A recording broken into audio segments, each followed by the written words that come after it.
Genesis Introduction Part 4 in Bengali আদি পুস্তক তার ভূমিকার চতুর্থ খণ্ড আমরা দেখব। 33 অধ্যায় আমাদেরকে যাকুবের জীবন তার অতি প্রমুখ কথা মনে করায়। যাকুবের জীবনে এসাউ যাকুব থেকে বদলা নেবার জন্য ভাবে। এই কারণবশ যাকুব তার তার সৎ মামা লাবানের ঘরে পদ্মারামে পালিয়ে গেছিল। তারপর ফেরত এসে যাকুব সে পদ্মারাম থেকে ফেরত আসছিল পরমেশ্বরের দ্বারা উপদেশকে পেয়ে। সে তারপর আবার নিজের দেশে ফেরত গেছিল। যখন সে আসছিল, পরমেশ্বর তাকে তার মহিমাতে দর্শন দিয়েছিল এবং তার ভাই এসাউ 400 পুরুষদেরকে নিয়ে আসছিল। এই সমাচারকে পেয়ে সে তার নিজের পরিবারকে বিভাজিত করে পাঠিয়ে দিয়েছিল। যখন সে একা হয়ে গেছিল, তখন পরমেশ্বর তাকে ইসরায়েলে বদলে দিয়েছিল। এখন অবধি আমরা ইতিহাস জানি। যখন ভোর হয়েছিল, তখন যাকুব তার ভাই এসাউকে ভেট করতে সিদ্ধ হয়েছিল। যখন যাকুব চোখ তুলে দেখেছিল যে এসাউ 400 পুরুষ সঙ্গে যে নিয়ে চলতে আসছিল, তখন তার বাচ্চারা লিয়া আর রাহেল আর 2 দাসীদেরকে ভাগ করে দিয়েছিল। তার সামনে দাসী, তার পিছনে বাচ্চারা, তারপরে লিয়া আর বাচ্চারা, আবার রাহেল, ইউসুফ তারপরে। সে সবার আগে আগে এগিয়েছিল। তারা সবাই আগে এগিয়ে এসাউকে দেখে সেই তার উপর পড়ে ধন্যবাদ করেছিল এবং তারপরে যাকুব 7 বার সেখানে পড়ে ধন্যবাদ করেছিল।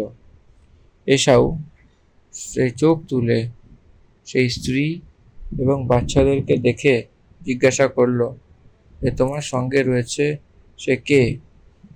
তখন যাকুব বলল যে তোমার দাসের সন্তান, যাকে পরমেশ্বর অনুগ্রহ করে দিয়েছিলেন। যাকুব এক বিশেষ মেমের রূপে পেয়েছিল, বিশেষ ভেড়ের সম্মুখে তাকে পাঠিয়েছিল। যখন পাঠিয়েছিল, তখন সে যে ঘটনা ঘটেছিল সেটা অনেকই অদ্ভুত। এসব বলেছিল, আমার কাছে অনেক রয়েছে, যা কিছু তোমার রয়েছে সেটা তুমি রাখো। যাকুবের বলাতে এসাউ তাকে সেই উপহারকে গ্রহণ করেছিল। যাকুব আর এসাউ যখন এক দৃশ্য থেকে মিলন হয়েছিল, তখন তার হৃদয়তে একটা ভয়ের বদলার কারণে সে তাকে মেরে ফেলবে। কিন্তু পরমেশ্বর শত্রুকে মিত্রতে পরিণত করতে চলেছেন। এই জন্যে যাকুব এসাউয়ের গলা মিলে তাকে চুম্বন করল এবং ক্রন্দন করে তাকে অঙ্গীকার করল। তার মাঝে সে বদলা ভাবনাকে স্থল, সে শান্তির বাতাবরণ হয়ে গেছিল। এটা আমরা 33 অধ্যায়তে দেখতে পাই। আমি সেই তোমার দর্শন পেয়ে যে পরমেশ্বরের দর্শন পেয়েছি, আর তুমি আমাকে দ্বারা প্রসন্ন হয়েছ। এই উপহার নাও, কারণ পরমেশ্বর আমার উপর অনুগ্রহ করেছিলেন আর আমার কাছে অনেক আছে।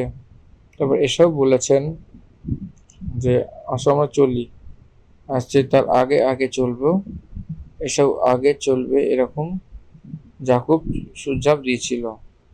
কারণ তার কাছে যে মেমনা ছিল সে ছোট ছিল আর দুধ পান করছিল। একই সঙ্গে তারা চালাবে তো তারা মারা যাবে। এই জন্য আরাম করে আমি তোমাকে ফলো করব। আর সেই প্রকারে সে একটা সমঝোতা করেছিল। এসাউকে যাকুবের প্রতি এরকম প্রেম হয়েছিল যে যদি তার দরকার হয় তো সেই 400 পুরুষ সঙ্গ নিয়ে এসেছি, তাদের মধ্যে থেকে তোমার যত চাই তত সেবককে তুমি নিয়ে নাও, যে তোমার সহায়তা করবে। এরকম বিনতি করেছিল। আমার কাছে অনেক রয়েছে, এরকম যাকুব বলে বারণ করে দিয়েছিল। এসাউ শেহরদানিকে তার মার্গ নিয়েছিল, আর যাকুব সুখতে গেছিল, আর সে তার নিজের জন্য এক গর্ব বানিয়েছিল। সে সুখতে গেছিল যে পদনা নাম থেকে এসেছিল। সো শেকিম নগরের কাছে সেই কুশল নগরে গিয়ে নগরের সামনে ডেরা দাঁড় করিয়ে সে তাকে শেকেমের পিতা হামরের পুত্রের হাত থেকে 100 রসিদ তথ্য পেয়েছিল যে সে এক বেদি বানিয়ে তার নাম এলোলু বলে এলুর মানে ইসরায়েল বলে রেখেছিল। শেকিব নগরে তারা ঝোপড়ি দিয়েছিল। সুকুদ অর্থাৎ ঝোপড়ি। আর সেই 34 অধ্যায় যাকবের জীবনে সেই চোখের অধ্যায় সেখানে শেকেমের নগরে চলে গেছিল। সে হিত্তি আমরের পুত্র শাকেম তাকে নিয়ে গিয়ে সেই কুকর্ম করে তাকে কষ্ট করে দিল। সে তাকে প্রেমের কথা বলেছিল এবং তাকে বিবাহ করার জন্য তার পিতা আমর থেকে পারমিশন চেয়েছিল। যাকব সেটা বুঝতে পেরেছিল যে তার কন্যা দেনা অশুদ্ধ করে দিয়েছিল এবং তার পুত্র পশুদের সঙ্গে ময়দানে ছিল। শেকিমের পিতা আমর যাকব থেকে দেখা করার জন্য এসেছিল।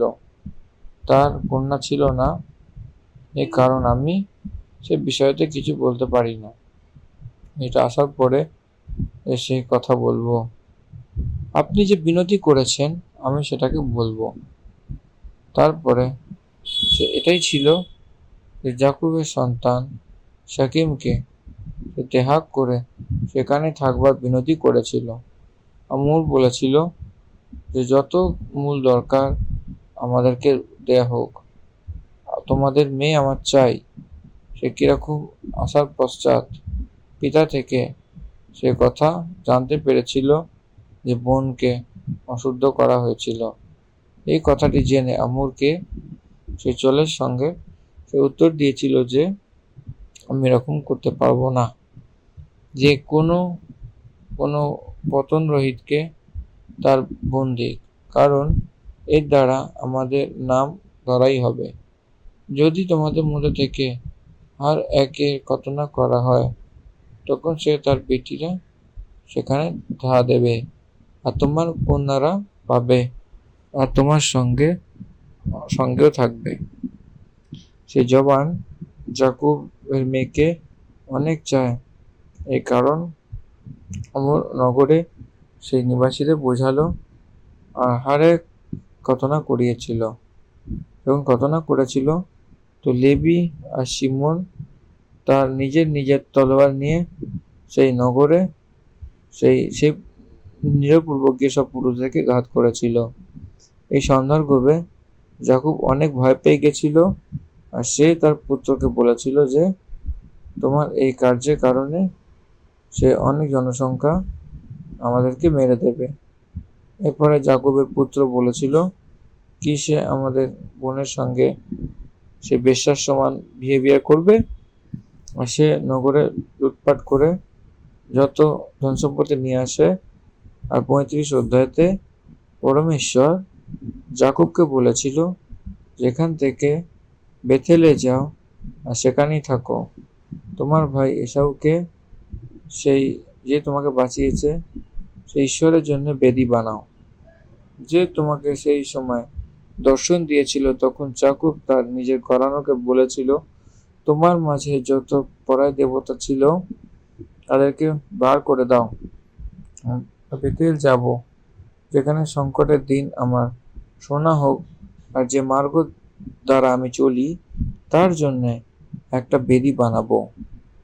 তো যত বড় দেবতা আর যত কুণ্ডল তার কার্যে ব্যস্ত ছিল তারা যাকুবকে সব সঁপে দিয়েছিল, আর সে তাকে সেই সিন্ধুক বৃক্ষের নিচে মুতে দিয়েছিল।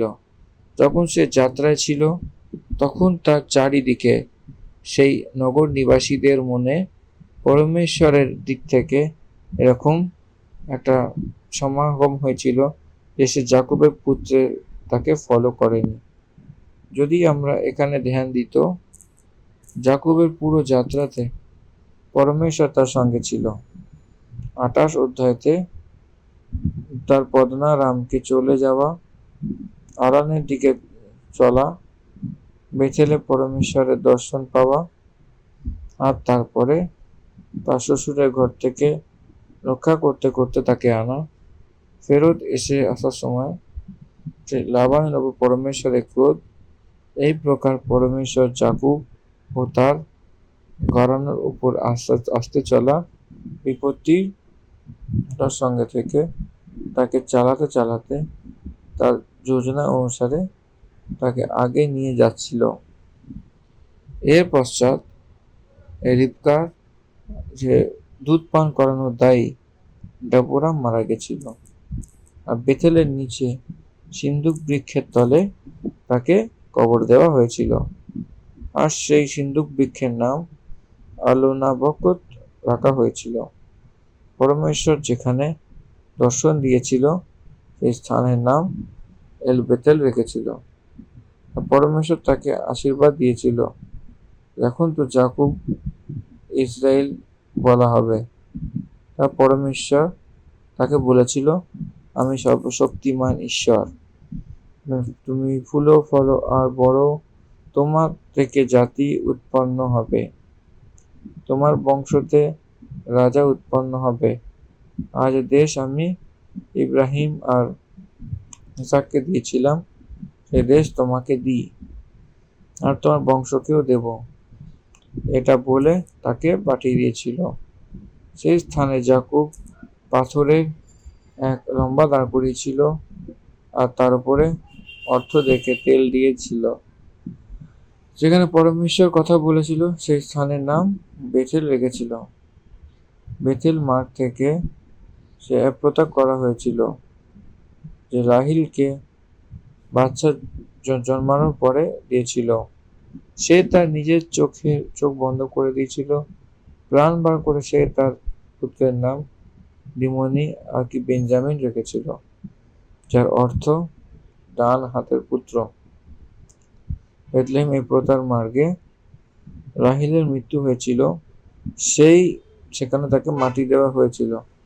জাকুব তার কবরে এক লম্বা দাঁড় করিয়েছিল, আর রাহিলের কবরের সেই খাম্বা আঁচেক দিয়ে বানিয়েছিল। তারপরে জাকুবের জীবনে সে দুঃখ বিষয় এটাই ছিল যে তার জ্যেষ্ঠ পুত্র রুবেন গিয়ে তার পিতার সেই বিলার সঙ্গে কুকর্ম করেছিল, সেই রাহিলের দাসী ছিল। আর এই কথা জাকুব জানতে পেরেছিল, তো সে অনেক দুঃখ পেয়েছিল। জাকুবের 12 পুত্রের বিবরণ দিয়েছিল, আর জাকুব তার পিতা ইসাকের কাছে এসেছিল, আর ইসাকের মৃত্যু হয়েছিল এবং তার পুত্র এসাউ ও জাকুব তাকে মাটি দিয়েছিল। সেখানে আইজাকের ইতিহাস সমাপ্ত হয়েছিল।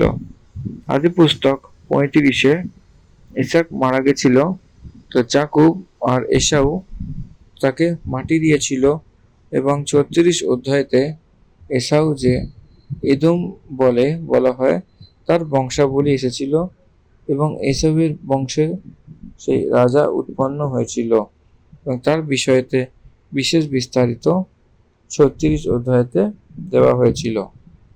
36 অধ্যায়তে কেবল এসাউয়ের জন্য লেখা হয়েছিল, অর্থাৎ এসাউয়ের বংশাবলী যে কতটা রয়েছে, কোন প্রকার থেকে রয়েছে, শহরে যখন তারা নিবাস করেছিল তার ছেলে মেয়ে কটা হয়েছিল, আর 3 পত্নী ছিল, আদা, ওহলিব আর বাসবান।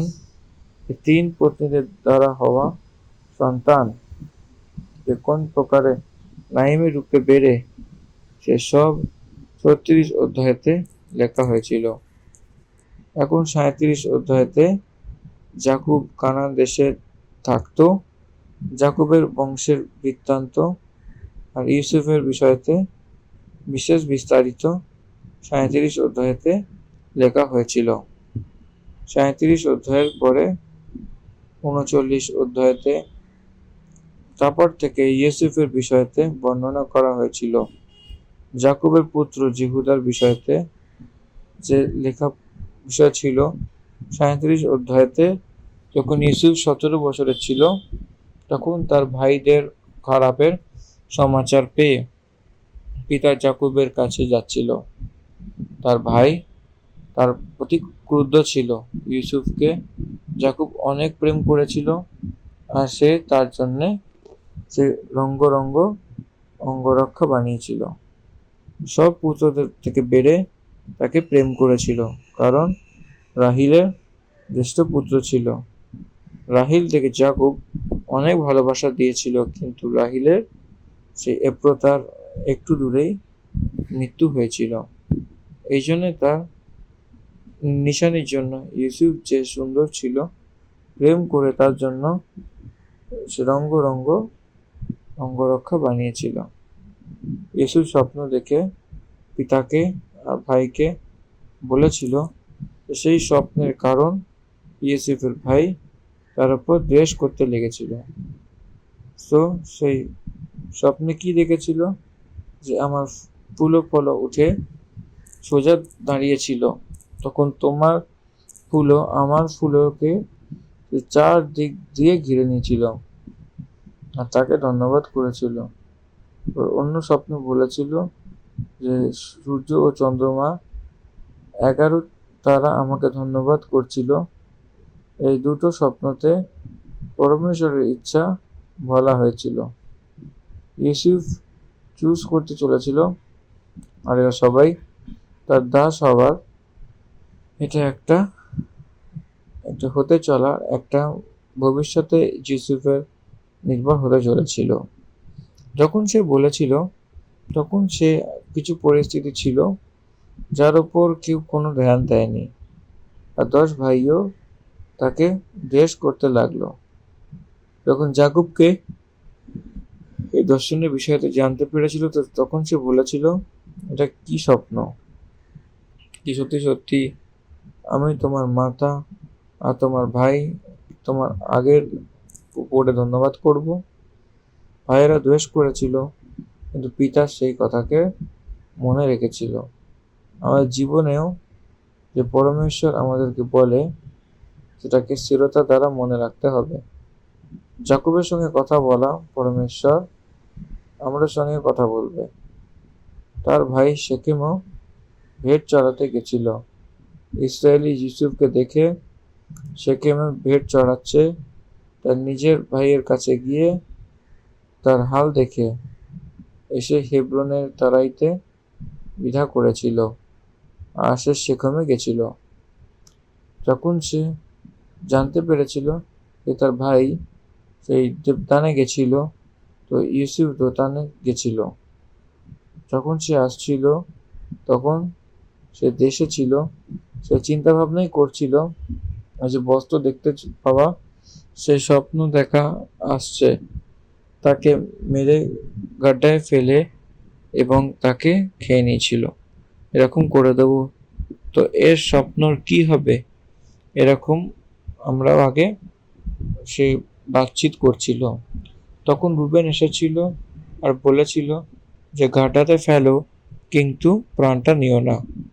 ভোজনের সময় যখন চোখ তুলে দেখেছিল যে ইসমাইলিদের একদল উটের উপরে সুগন্ধ দ্রব্য অর্থাৎ আতর আর গন্ধরস এনে সেই গিলাদ দ্বারা মিশরে চলে যাচ্ছিল, তখন জিহুদা ভাইকে আসতে দেওয়া আর সেই মুখ লুকানোতে কি হবে, ইসমাইলিদের দেবে, বা আমাদের ভাই সেই আমাদের হাড্ডি আর মাংস। তখন মধ্যাহ্নে ব্যাপারী ওদিক থেকে হয়ে বেরিয়ে গেল, আর ইসমাইলিদের হাত চান্দির 20 টুকরোতে করে দিয়েছিল, আর সে ইউসুফকে মিশরে নিয়ে গেছিল। পরমেশ্বরের ইচ্ছা এরকম পূর্ণ হয়। দেখুন, মানুষদের কমজোরির মাঝে পরমেশ্বর তার নিজের অদ্ভুত যোজনাকে সত্যতে বদলে দেয়। পরমেশ্বরকে ধন্যবাদ। মধ্যাহ্নে ইউসুফকে মিশর নিয়ে গিয়ে সেখানে প্রতি পর্বে বেচে দিয়েছিল। আর রুবেন গাড্ডাতে ফিরে দেখলো ইউসুফ গাড্ডাতে নেই। সে তার পিতার কাছে কিরকম যাবে এরকম চিন্তা ভাবনা করে তার বস্ত্রের উপরে বলল যে সে ইউসুফের অঙ্গরক্ষা নিয়েছিল, আর সে পাকড়াকে মেরে তার লহুতে ডুবিয়ে দিয়েছিল। সে তার সে রঙে রঙে অঙ্গরক্ষকে আমাদেরকে দিয়েছিল, তোমার পুত্রের কি নয়, এরকম তার পিতা যাকুবকে বলেছিল। তখন সে তাকে চিনতে পেরেছিল, এই আমার পুত্রেরই। জঙ্গলি জানোয়ারও তাকে কেটে দিয়েছিল, আর ইউসুফ নিশ্চয়ই মারা গেছিল। আর সে বস্ত্র ছিঁড়ে বিলাপ করতে লাগলো, আর তাকে শান্তি দেওয়া প্রয়ত্ন করেছিল, কিন্তু সে পায়নি।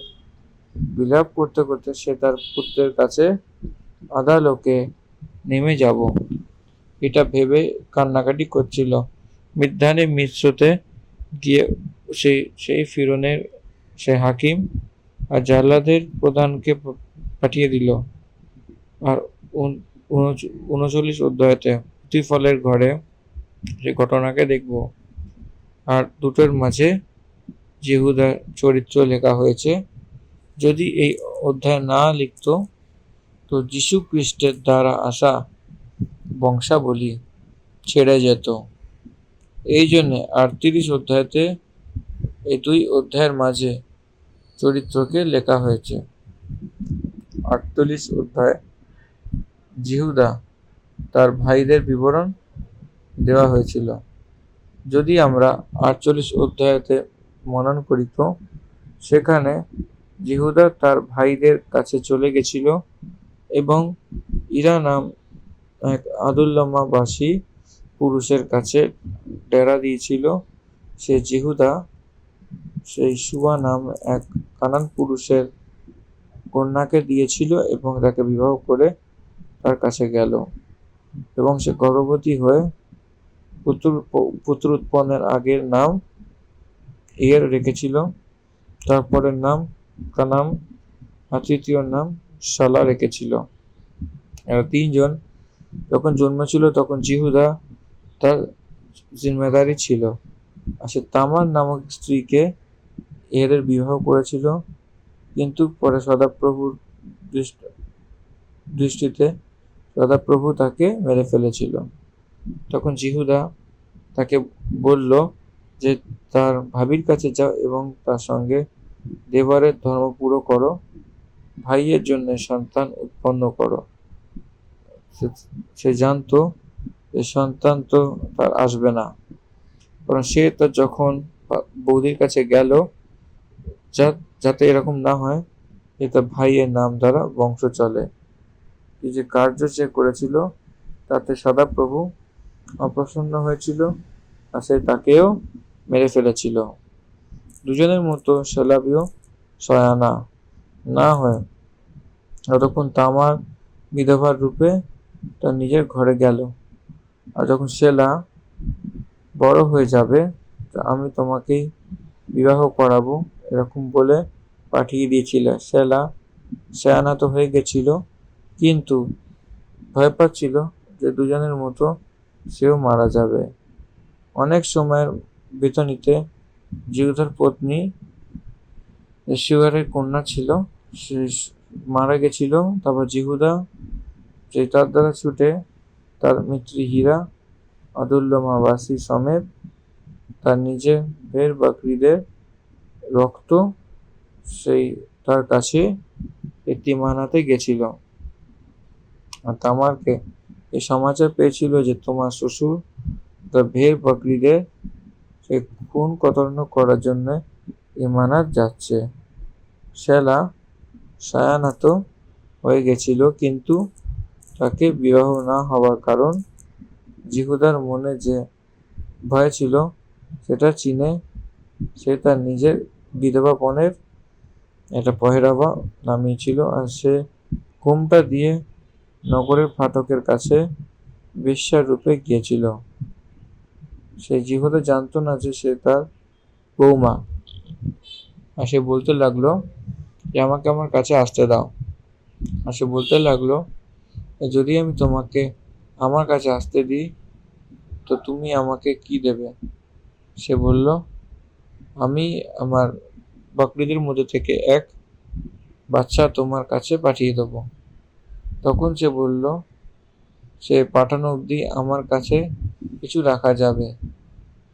সে তার মোড় আর বাজু বোন আর তার হাতে ছড়ি তাকে দিয়েছিল ও তার কাছে গেছিল, আর সে তার দ্বারা গর্ভবতী হলো এবং সে টিমিনাতে গেল। তখন বাকরির বাচ্চা পাঠিয়েছিল, কিন্তু সে মার্গে কোনো বেশ্যা ছিল না, আর সেখানকার লোক তুচ্ছ গোনা হবে এরকম ভেবে ভয় পেয়ে গেছিল।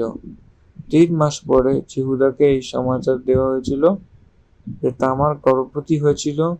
তখন জিহুদা বলেছিল, তাকে বাইরে নিয়ে আসো। সে তাকে জ্বালানো হয়।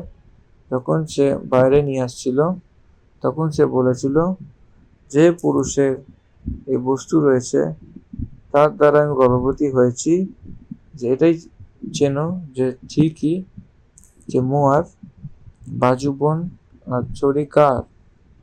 জিহুদা তাকে বলল, আমি ওকে তার পুত্র শেলাকে সেই মাপা দিয়েছি, এই জন্য তামাস সেই প্রকারের সেই আমার দ্বারা কম দোষী, আর সে তাকে আরো চর্চা করেনি। তার গর্ভেতে যে ছিল, আর যে যখন জন্মাতে লাগলো তখন এক বালক হাত বাড়ালো আর আর লাল সুত নিয়ে তার হাতে এটা বলতে বলতে বেঁধে দিয়েছিল যে প্রথমে এই উৎপন্ন হয়েছিল, আর তার নাম পেরেস রাখা হয়েছিল। যখন সে হাঁপ সমেত নিয়েছিল তখন তার ভাই উৎপন্ন হয়েছিল, যার হাতে লাল সুতো বাঁধা হয়েছিল, তার নাম যারা রেখেছিল। পেরেসের সন্তান থেকেই প্রভু যীশু খ্রিস্ট এসেছিল, এরকমটি আমরা দেখতে পাই। যদি এই সন্তানের বর্ণনা না করা যাবে তো 48 অধ্যায়তে হতো না। তো যীশু খ্রিস্টের বংশাবলী আদি পুস্তকে পাওয়া যেত না। আদি পুস্তকে 39 অধ্যায়তে ইউসুফকে ইসমাইলিদের কন্যা জানবার পরে ইসমাইলি সে মিশরে এসেছিল। ইউসুফকে সেখানে জাল্লাদের প্রধান পতিফর নামে মিশরে পাঠিয়ে দিয়েছিল।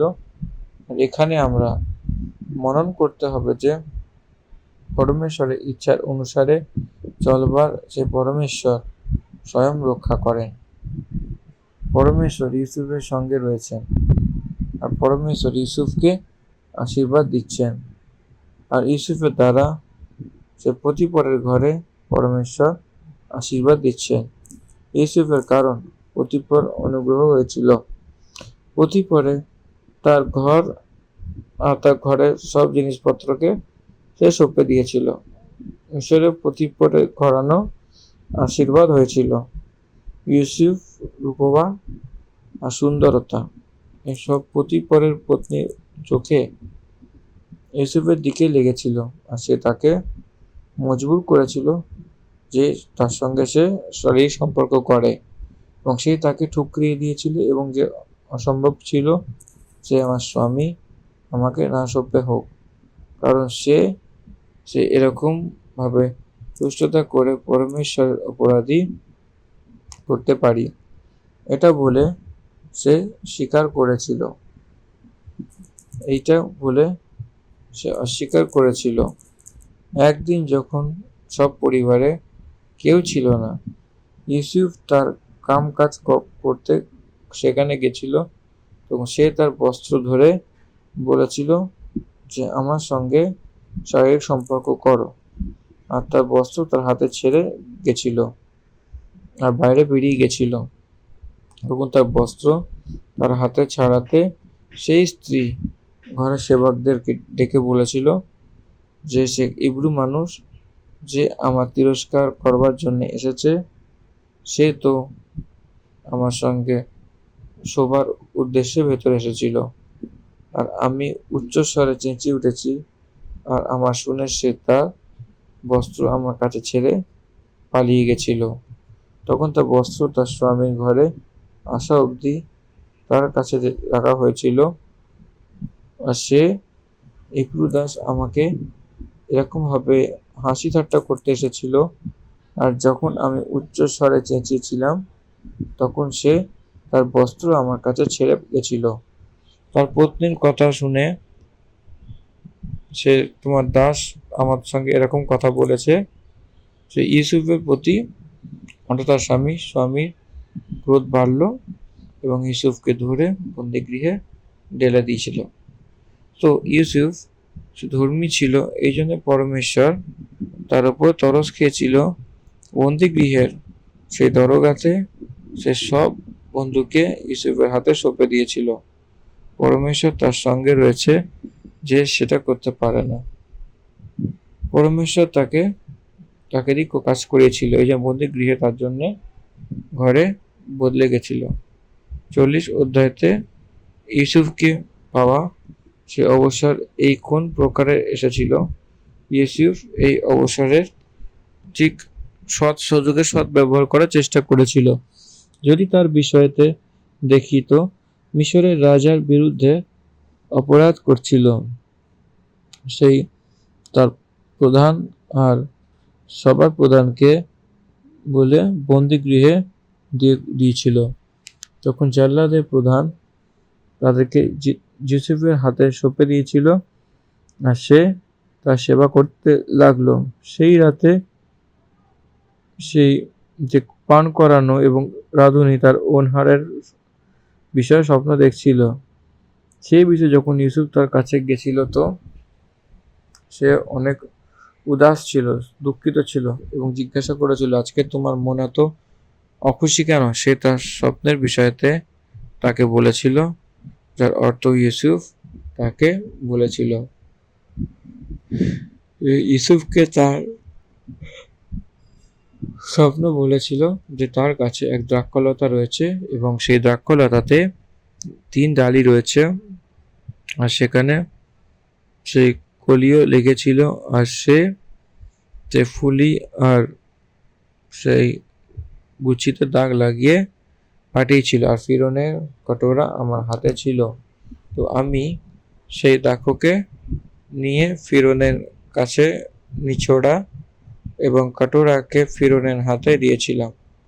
ইউসুফ তাকে বলল যে 3 ডালির অর্থ 3 দিন, এই জন্যে আজকে সে 3 দিনের ভিতরে ফিরন তোমার মাথা উঁচু করবে, আবার তোমার পদে তোমাকে নিযুক্ত করবে।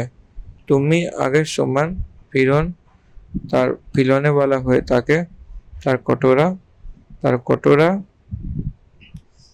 সেই তার কটোরা অর্থাৎ তাদের পানের বাটি সে তার হাতে আবার সঁপে দেবে। তোমার ভালো হবে এবং তাকে এটা বলো যে আমি মিশর দেশে আমার স্বদেশী তার দ্বারা বেঁচে আসা আমাকে ইব্রানীদের দেশ থেকে ছাড়িয়ে আনা হয়েছিল। তুমি আমাকে সাহায্য করো। তার তার পশ্চাৎ প্রধানে স্বপ্ন দেখে বলল, আমার মাথার ওপর সাদা রুটির 3 টুকরো রয়েছে, আর উপরের টুকরোতে ফিরনের জন্য সব প্রকারের বস্তু এবং পক্ষী আমার মস্তকের টুকরির মধ্যে থেকে সেই বস্তুকে খাচ্ছে। এবং ইউসুফ কহিলেন যে 3 টুকরো অর্থ মানে 3 দিন, এই জন্য এখন থেকে 3 দিনের ভিতরে ফিরন তোমার মাথা কাটিয়ে তোমাকে এক বৃক্ষে টাঙিয়ে দেবে, আর সে পক্ষী তোমার মাংসকে নোচ নোচ করে খাবে। আর 3য় দিন ফিরনের জন্মদিন ছিল, আর সে তার সব কর্মচারীদের জগনার করেছিল, আর সেই প্রধানকে তার পদে আবার নিযুক্ত করেছিল। ইউসুফ তার স্বপ্নের অনুসারে সেই পাকানোর প্রধানকে টাঙিয়ে দিয়েছিল, তাও যে খাওয়াতো তাদেরকে ইউসুফকে স্মরণ রাখেনি। ইউসুফ তার অবসরকে অমল করবার জন্য চেষ্টা করেছিল, কিন্তু সফলতা পায়নি। পরমেশ্বরের এক সময় রয়েছে, সেই সময়তে পরমেশ্বর স্বয়ং নিজে তার কার্যকে করেছিল। এখানে আমরা একটা জিনিস শিখতে পারি যে মানুষের মাঝে সে ফলবন্ত হয়ে সে 2 বছর কেটে গেছিল। ইউসুফ 2 বছর সেই কারাগারে ছিল। এর পশ্চাৎ 2 বছর পরে ফিরৌনকে স্বপ্ন আসা প্রারম্ভ হয়েছিল। তাকে 2 স্বপ্ন এসেছিল। সে দুটো স্বপ্ন অনেক বিচিত্র ছিল। এই দুটো স্বপ্নের বর্ণনা আমরা দেখব। সেখানে মোটা মোটা গরু বেরিয়ে ঘাস চরণ করতে লাগলো এবং সেখানে গ্রাম সে অন্য গরুর নিকটে নদীর তটে গিয়ে দাঁড়িয়েছিল। তখন এই গ্রাম গরু সেই সব সুন্দর মোটি গরুগুলোকে খেয়ে ফেলেছিল। তখন ফিরৌন সেই রেগে গেল এবং সে আবার ঘুমিয়ে পড়ল এবং পরের স্বপ্ন দেখেছিল যে এক জায়গা থেকে ভালোভাবে চুল গজালো এবং সে গরু ছিল এবং সব পাতলা কুরবাই থেকে মূর্ছানো বেরোনো এবং এই পাতলা চুলের মধ্যে সেই নিগলে নিয়েছিল। তারপরে ফিরৌনের মন ব্যাকুল হলো এবং দুটো স্বপ্নের অর্থ জানবার জন্য সে জ্যোতিষীয় আর পণ্ডিতদেরকে ডেকেছিল, কিন্তু কেউ জবাব দিতে পারেনি। তখন পিলানের সেই প্রধান স্মরণ হচ্ছিল যে 2 বছর পূর্ব যে স্বপ্ন দেখেছিল সেই স্বপ্ন সত্যি হয়েছিল যে আমায় ক্ষমা করো রাজা, আমি তোমাকে এই কথা লুকিয়েছি যে একটা কথা আমি বলতে পারিনি যে এই স্বপ্নের বর্ণনা বলবার সে কারাগারে রয়েছে। ফিরৌনের আজ্ঞার অনুসারে ইউসুফের চুল বানিয়ে বস্ত্র পরিয়ে আনা হয়েছিল। ফিরৌন ইউসুফকে বলেছিল, আমি এক স্বপ্ন দেখেছিলাম এবং সেই ফলের বলা কেউ ছিল না। আমি তোমার বিষয়তে শুনেছিলাম যে তুমি স্বপ্ন শুনতেই সেটার ফল বলতে পারো। ইউসুফ ফিরৌনকে বলল, আমি তো কিছু জানি না। পরমেশ্বরই ফিরৌনের জন্য সুবচন দেবে। সে যখন স্বপ্ন বলা হয়েছিল, ইউসুফ তার ফল গ্রহণ করে এই প্রকারে বলল যে রাজা সে পরমেশ্বর যে কার্য করতে চায় দেখিয়েছিল। স্বপ্নে অর্থ একই হয়। 7 বছর অকালে আসবে এবং 7 বছর সুকালের আসতে চলেছে। 7 সুকাল বছর উপজকে সেই 7 অকাল বছরের সেই লোক, এই জন্যে আপনার দেশে 7 বছর অনেক বহুতায় উপজ হবে আর অকাল অত্যন্ত ভয়ঙ্কর হবে। এই জন্যে নিজের দেশে বাঁচানোর জন্য এটাই ঠিক অবসর, এর উপর ধ্যান দেবেন, দেশ নাশ না হয়ে যায়, এরকম ইউসুফ বলেছিল। ফিরৌন ইউসুফকে বলছিল যে আমি তোমাকে মিশরের সব দেশে অধিকারী করে দিচ্ছি। তখন ফিরৌন তার হাত থেকে আংটি বার করে ইউসুফের হাতে পরিয়ে দিয়েছিল, ভালো বস্ত্র পরিয়ে দিয়েছিল, গলার মধ্যে সোনার সব জিনিস দিয়েছিল, তাকে অন্য রথে চড়িয়েছিল। সেই লোক ধন্যবাদ করে প্রচার করতে চলেছিল। ফিরৌন বলেছিল, ফিরৌন তো আমি এসব মিশরে সে তোমার আজ্ঞার বিনা সেই হাত পাম নাড়াবে না। ফিরৌন তখন ইউসুফের নাম সম্পাদপনা রেখেছিল, আর সে সেই নগরের যাজক সে প্রতিবার তার কন্যা সে আসানার থেকে তার বিবাহ করিয়ে দিয়েছিল। আর ইউসুফ মিশরের সব দেশে সে দৌড়াদৌড়ি করতে লাগলো। আর সুকালের সঙ্গে 7 বছর প্রারম্ভ হয়েছিল। সুকালের বছরে ভূমি অনেক রূপে অন্য উপজাত ছিল আর সেখানে জমিয়ে সে নগরের মধ্যে থেকে রাখা হয়েছিল। সে অসংখ্য হয়ে গেছিল, এই কারণে তার ঘৃণা ছড়িয়ে দিয়েছিল। অকালে প্রথম বছর আসাতেই তার আগেই ইউসুফকে 2 পুত্র উৎপন্ন হয়েছিল। প্রথমের নাম মনুষ্য রাখা হয়েছিল, অন্যের নাম ইব্রাহিম রাখা হয়েছিল। পরমেশ্বর সে ফুলানো ফলানো করলো, এই জন্য তাদেরকে সেই নাম দেওয়া হয়েছিল। এক বিশেষ কথা যাকে পরমেশ্বর চুনেছিল সেটা ফুল ও ফল হবে। মিশরে সুকালে 7 বছর কেটে গেছিল। ইউসুফের বলবার অনুসারে 7 বছরের জন্য অকাল আরম্ভ হয়েছিল। চারিদিকে দেশেতে আহার ছিল না, কিন্তু মিশর দেশে ছিল। ইউসুফ সব ভাণ্ডারকে খুলে খুলে সেই মিশরীদের হাতে অন্ন দিতে লাগলো। সব দেশে অকালতা, সব দেশের লোক আহার কিনবার জন্য মিশরে আসা প্রারম্ভ করে দিয়েছিল।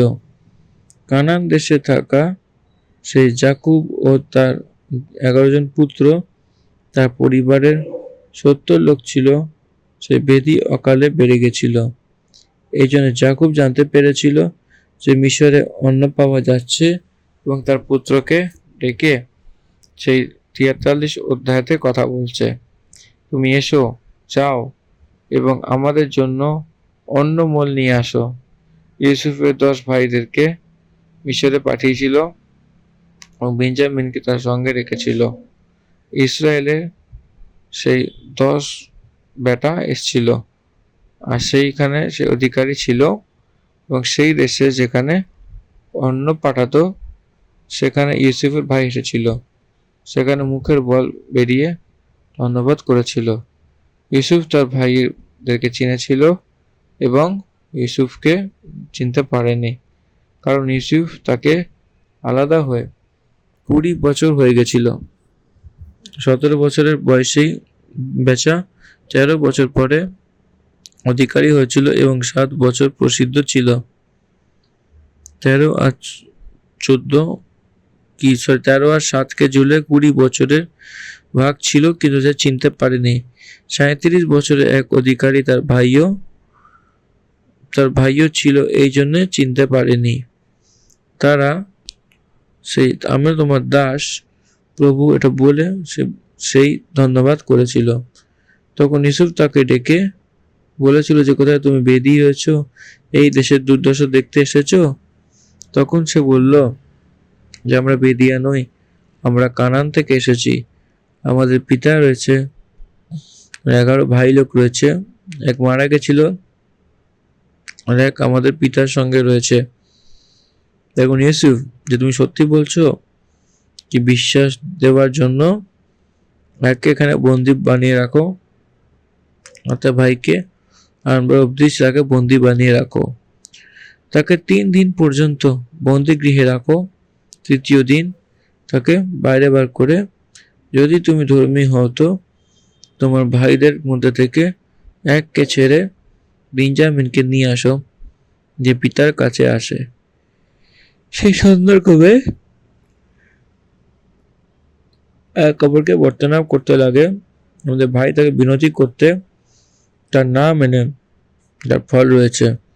তারপরে তাদের মধ্যে থেকে শিবনকে বন্দি বানানো, সে বাস্তবিকতাতে মিশরে কাউকে বন্দি বানানো অর্থাৎ মেরে ফেলা, সে কিছু জানতো না। ইউসুফ তার যোজনার অনুসারে করছে। শিবনকে বন্দি বানিয়ে নিয়ে গেছিল আর তাদেরকে অন্নমল করে দিয়েছিল। তখন সে তার অন্ন তার নিজের গাধার উপর লাভ করে চলে গেছিল। সায়েতে যখন সেই গাধাকে ছিল যে চারা দেওয়ার জন্য তার নিজের ঘোড়া ছিল, তখন তার সে মোহরে রেখেছিল, সব দেখা যাচ্ছিল। তখন সে যাকুবের কাছে এসে সেসব বৃত্তান্ত বোলাকে বলেছিল। তখন তার হৃদয়তে বিগড়ে গেছিল এবং সেখানে আরেক ভরা খুলে তাকে রূপায়া দিয়েছিল। সে পুরুষ সেই দেশের স্বামী, সে আমাকে কঠোরতা নিয়ে কথা বলেছিল, আমাকে বেদির আমাদেরকে তার কাছে রেখে তার ভাইকে নিয়ে আসো, এরকম আজ্ঞা দিয়েছিল। তখন যাকুব বলেছিল, শিমন ছিল না, ইউসুফ মারা গেছিল, আর এখন বেঞ্জামিনকে নিয়ে আসতে বলছে। এটা আমি সব বিপত্তিদের সামনে লাগছে, আমাকে নিরাশ করে দিয়েছিল বলে ক্রন্দন করেছিল। কিছু সময় অবধি অকাল আরো বেড়ে গেছিল সেই যে আহার এনেছিল তা তা সমাপ্ত হয়ে গেছিল। বাচ্চা ক্রন্দন করছিল যে সন্দর্গবে যিহুদা তার পিতা বলছিল যে পিতা আমার যে ভাইকে নিয়ে যাব, কারণ সে পুরুষ আমাকে চেতাবনী দিয়েছিল যদি তোমার ভাই তোমার সঙ্গে না আসে তো তুমি আমার সম্মুখে আসবে না, এই জন্য আমি তাকে বাপাস নিয়ে আসবো। যদি না নিত তোমার প্রাণের শপথ নিয়ে তার নিজেকে পিতার সামনে সমর্পিত করে দিয়েছিল। আর তার পিতা তাকে অনুমতি দিয়েছিল যে একটু বলসম মধু, কিছু সুগন্ধ দ্রব্য, গন্ধরস আর বাদামকে বড়িতে দিয়ে সেই স্বামীর জন্য ভেট নিয়ে যাও। তারপর সে তার নিজের সঙ্গে সে গোনা রূপায়া নিয়ে আর সে রূপায়া গলতি করে চলে এসেছিল, জেনে চলে যাও। তোমার ভাইকে 7 দিন নিয়ে গিয়ে সেই স্বামীকে দর্শন দিয়েছিল। সে বেঞ্জামিনকে সিমনকে নিয়ে আসা বলে সে পাঠিয়েছিল। সে লোক ভেট করে জন আর বেঞ্জামিনকে নিয়ে ইউসুফের সামনে দাঁড়িয়েছিল। তার সঙ্গে বেঞ্জামিনকে দেখে ইউসুফ তার নিজের ঘরের অধিকারীকে বলল, সেই মানুষদেরকে ঘরে পৌঁছে দাও এবং পশু মার্গে ভোজন রেডি করো, কারণ তারা দুপুরে আমার সঙ্গে ভোজন করবে। তখন সে অধিকারী ইউসুফকে দেখে বলার অনুসারে সে পুরুষদেরকে তার ঘরে নিয়ে গেল এবং যেখানে ইউসুফের ঘরে গিয়ে পৌঁছালো তো সে ভয় পেয়ে গেছিল যে রূপাইয়া সে তার ওখানে ফেলে দেওয়া হয়েছিল, সেই কারণ আমাদেরকে মেরে ফেলবে, এরকম চিন্তা ভাবনা করে ভয় পেয়ে গেছিল। তখন সে ইউসুফের ঘরের অধিকারীর কাছে গিয়ে বলতে লাগলো যে অন্নমূল নিতে এসেছিল। তখন সে সরাইয়া সেখানে পৌঁছে গিয়ে তার ভোরকে খুলে রূপাইয়া সে ভোরর মুখে রাখলো। এই জন্য আমরা তাকে সঙ্গে এনেছি। রূপাইয়া আমার সঙ্গে ভোরের মধ্যে কে রেখেছিল আমি জানতাম না। আমি ফেরত আসতে চলেছি, তখন ঘরের অধিকারী বলেছিল যে তোমার কুশল হবে, তোমার পরমেশ্বর তোমার বিষয়তে ধন দিয়েছে এবং সেটা হবে। তোমার রূপাইয়া তো আমি পেয়ে গেছি। তো রূপাইয়া তাকে সে পেয়ে গেছিল এবং তার অর্থ কি, যে ইউসুফ সেই টাকা পয়সাগুলিকে দিয়েছিল। তোমার টাকা পয়সা তো আমি পেয়ে গেছিলাম, সেই টাকা পয়সা পেয়ে গেছিল, এর অর্থ এটা কি, যে ইউসুফ সেই টাকাগুলিকে তাকে দিয়েছিল। এতটাতে সেই ইউসুফের ঘরে এসেছিল, সেই পাকে ধুয়েছিল এবং ভোজনের জন্য সিদ্ধ হয়েছিল। যখন ইউসুফ ঘরে এসেছিল তখন সে ভেটের সমান সে ভূমিতে পড়ে গিয়ে তাকে ধন্যবাদ করেছিল। যখন সে ধন্যবাদ করেছিল সে তাকে যে পিতার কুশলতার বিষয়তে বলেছিল। তখন সে চোখ তুলে তার নিজের সগা ভাই সে বেঞ্জামিনকে দিয়ে বলেছিল, তাই তোমার ছোটা ভাই সে আমার সেই পুত্র পরমেশ্বরে সে কিছু বলেছে। তখন সে তার ভাইয়ের স্নেহ দ্বারা সে মন ভর আসার কারণ সে সেখানে বলেছিল। ইউসুফ সে ফুর্তিলা হয়ে সে তার নিজের কোঠরিতে গেল এবং ক্রন্দন করতে লাগলো। আর সে তার মুখ ধুয়ে সে ভোজন দিতে বলল। মিশরী লোকেরা সে অন্যের সঙ্গে সে ভোজন করে না, সেও ইসরায়েলিদের সঙ্গে নয় আর ইব্রানিদের থেকে একদমই নয়, কিন্তু ইউসুফ তার সঙ্গে ভোজন করেছিল। যে প্রকার যে বড় থেকে ছোট বসে সেই প্রকারে সেই রুবেনের আগে ইউসুফ অনেক বড় হয়েছিল। অন্তে সেই বেঞ্জামিন সে তার ভাইদেরকে 5 গুণ অধিক ভোজন বস্তু পেয়েছিল, আর সে তার সঙ্গে সে মনমন করেছিল এবং খেয়েছিল। সেই প্রকার দ্বারা বসতে সব ভাই লোকেরা এক অপরের চেহারাতে দেখতে লাগলো। এ মিশরী হয় ইব্রানিদের মতো বিহেভিয়ার করতে লাগছিল। এটা ভেবে সে আশ্চর্যচকিত হয়েছিল। এই জন্যে সেই 43 অধ্যায়তে সে বেঞ্জামিন সে মিশরে যাওয়া অবধি সে বচনে মনন করেছিল।